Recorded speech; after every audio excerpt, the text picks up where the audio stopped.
floor seats for the Knicks. Couple models blow a kiss. They don't even wanna pick. Wanna lick up, wanna. I done made a couple hits. Going hammer with the pick. Бұл спорт түрі сонау Америкадан бастау алған. Қазақстанға өте кеш жетті. Ал Жапон ғалымдарының айту бойынша велосипед теуі денсаулыққа өте пайдалы. Ал дұрыс деп алмай құлап қалсаң, пайдасынан зияны көп. Бұл велосипедтің құлағында ойнайтын бүгін жігітпен танысамыз. Мінекей Дамилдің өзі де келді. Қайырлы күн. Қалай? Көңіл күй қалай? Жақсы ма? Жақсы. Кеттік неше велосипед тебеміз бе? Кеттік.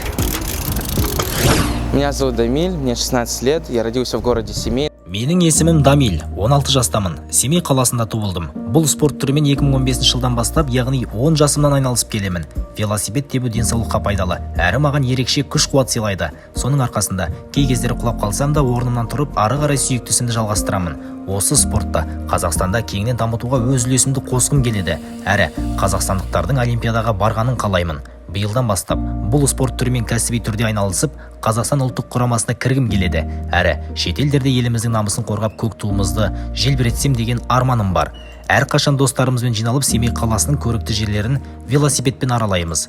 Біз үшін ыңғайлы жерлер ол Абай атындағы саябақ және Абай атындағы театр. Әрі Қарағайлыда ашылған скейт-парк арнайы біз секілді спортпен айналысатын жастар үшін салынған сияқты. Енді орталық саябақтағы скейт-парк ашылса бізге үлкен мүмкіндік болар еді. Әрі қуанатын едік.